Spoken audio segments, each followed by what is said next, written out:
I sought out the hardest place that we could work, where the needs were so obvious that they couldn't be mistaken. And in the process of doing that, we ended up on a little dinky island called Rusinga Island. It's in the very far western part of Kenya. As you heard Sam say, her daughter climbed the little mountain and looked out over Lake Victoria. And in our first few trips there, I met a young man named Chris Gomsey. And Chris was a junior in high school at the time I met him, and he loved art, had a huge heart, loved children, didn't really like math. I get that. Didn't like science all that much. There's a picture of Chris up there. It wasn't long after that we had been going there that he came to me one day and he said, I really want to finish my school. And in Kenya, you have to pay your school fees. It's a different system than what we have here, but he asked, would you help pay my school fees? And in the same breath, he also asked, you know, I've always wanted a dad just like you. Of course, with somebody with no kids, that kind of does a little number. And I said, well, you know, Chris, if I could choose any son that I could have, it would be you. And so thus it began this adventure of, as you can see a photo of us there, Chris, my son. And you can't hear me. I can talk louder. Thank you. And don't be afraid to talk back. Good. So you can't hear me. So Chris is on Rusinga Island. He's going to school. And if you are a parent or you've ever had kids, you understand that there's a conversation non-verbally that happens with school. Mom, today at school we did this. I got a 75 on my test. I got a 30, whatever it was. And when that conversation stops or that flow of information stops, you also know there's probably something not right, right? And so Chris was feeding us information about his senior year in school. Things were going well. He was still struggling with math and science. And suddenly the conversation stopped. And a few weeks later, I got an email or a message on Facebook, and it said, Dad, those teachers at my school are being so mean to me. And they are not nice, and the subjects are awful, and the school is just terrible. And suddenly I saw myself as a 16-year-old kid in Mr. Wilgis's science class, learning the parts of the starfish, which has been very helpful through my life. Telling my parents, why in the world am I having to learn the parts of a starfish, seriously?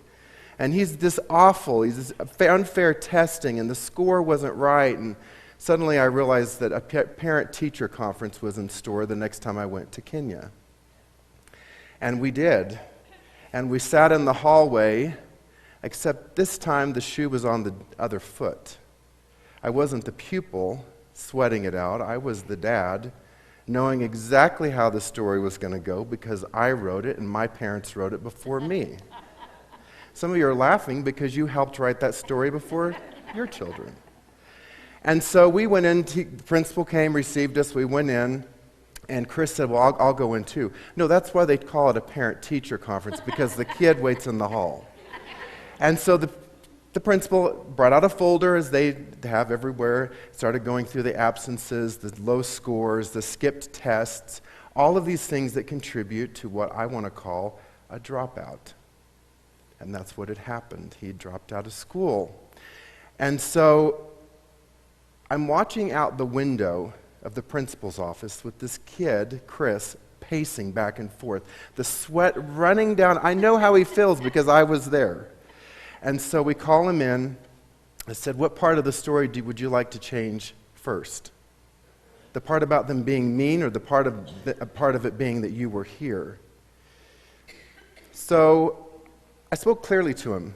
I said, you have squandered an opportunity that you may not ever get again. And you cannot go back and fix it. People gave so you could go to school, and now it's gone.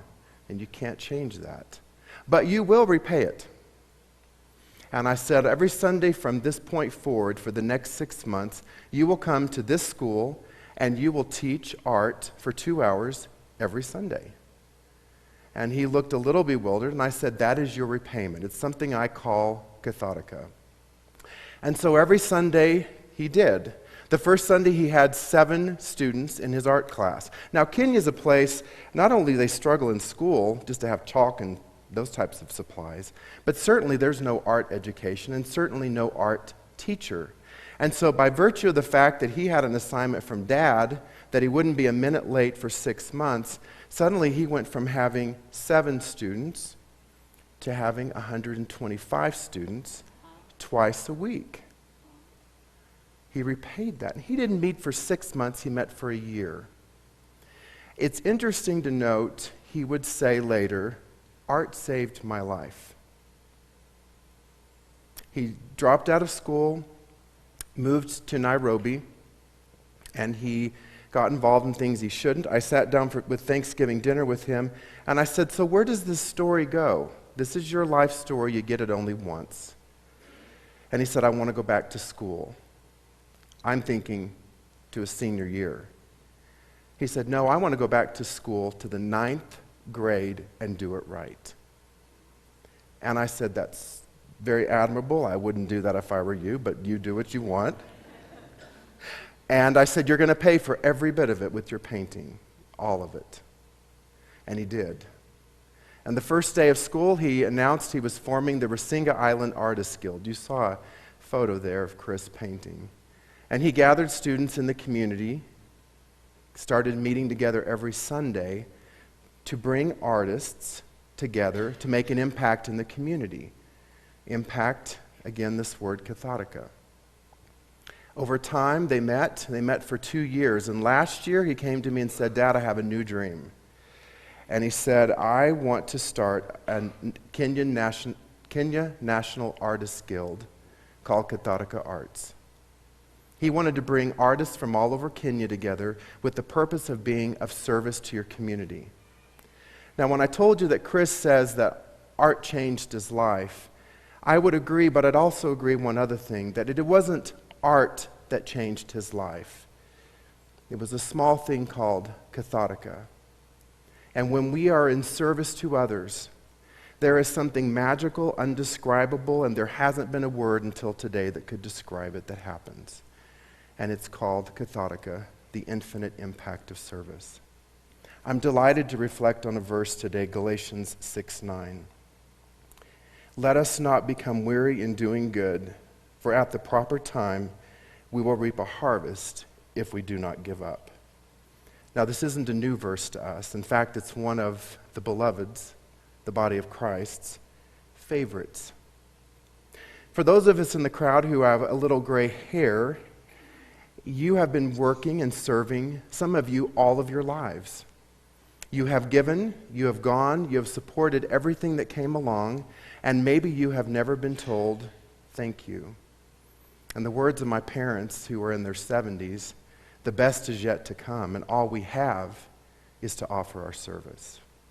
For those who are mid-career or early in your life, maybe out of school, this is the time in your life you begin asking, what's important? What do I do? Where do I find my way? And you know, there's lots of things you can do and places you can be mentored and books you can read. And there's a principle so simple over the last few years, I've struggled to put it in its place. And in fact, the word Kathatica that I'm using actually is just some word that I made up as a kid. I've never had a meaning until recently. In the last few years, I called it putting it in a crock pot. Let it simmer, let its juices come forward. Well, it's found its home, and its home is in your heart. You know, the verse talks very clearly, for at the proper time we will reap a harvest if we don't give up. Now, we all know what that means, that in God's way of thinking and God's way of measuring impact, we don't know what our words and our actions will impact the other people around us. There's no way to imagine how $89,000 that you collected here in this very place could make an impact in the world. But we give in hope that what God has said is true and that this harvest will come in time, and we may never know until we're with God, right? There's lots of things like that, and most of our lives are built upon this fact that we do not know what our good intentions and our good works will yield. But there is something that there is not a word for, and it's that feeling you get when you give, when you go, when you see the impact of your work and your words and your actions. And it's that idea that I go to Africa to help, but I leave much fuller than I left. Edie's nodding her head. She knows this. You know this. It's that very special something that exists right here that you cannot explain. The reason that you keep doing the good things, as it says in the scripture. I've given that feeling a word, and it's Kathatica. Kathatica is the infinite impact of service. And while Christ has exemplified service in his life, and this verse speaks clearly to a harvest that is coming, I love the humor and insight of God because he put that there to say keep going. It is the thing that keeps us going. We're told to do good, to pay it forward. We file in here every week with smiles and good clothing, and we look to the front and say, feed me. We want a chorus of cheerleaders to cheer us on, to see that each heroic step that we take is met with the applause and affirmation of those around us. And sometimes it simply doesn't come. I'm reminded when I read this verse of the champions of service in our world. Some of the famous ones you'd be able to mention very quickly. But what about the person who sits in the pew and is faithful all of his or her life and never is told, thank you? I wonder at the end of our lives, what will we say? I wish I hadn't given. I wish I had never gone. I wish I had never sacrificed for the benefit of others. And in a world today that is demanding that we do something that says there is hope, it comes to you. And you are all but just one person. And we post these things on Facebook and we read these things on Instagram about how one person can change the world and how you have a part in that.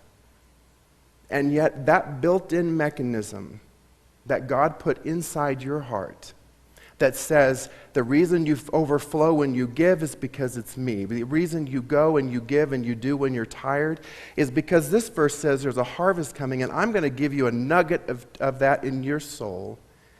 That is called Kathatica, the infinite impact of service.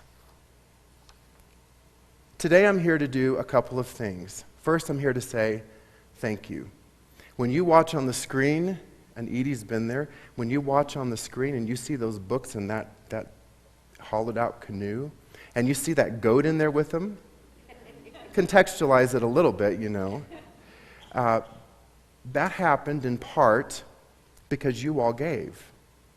You all gave to see that those libraries got there. Some of you actually went to help those libraries get there. When you watch on the screen and you get that little feeling in your gut like, wow, that's really cool, that's Kathatica. I'm also here today to do one other thing, and that's to tell you that what this adventure of Kathatica started as just a word I made up as a child that found its meaning in that feeling and that purpose that you get, the overflow of what happens when you give and go. But I'm also going to say that some of us are tired. Some of us have had our hearts broken. Some of us have had our trust betrayed. And the journey is long.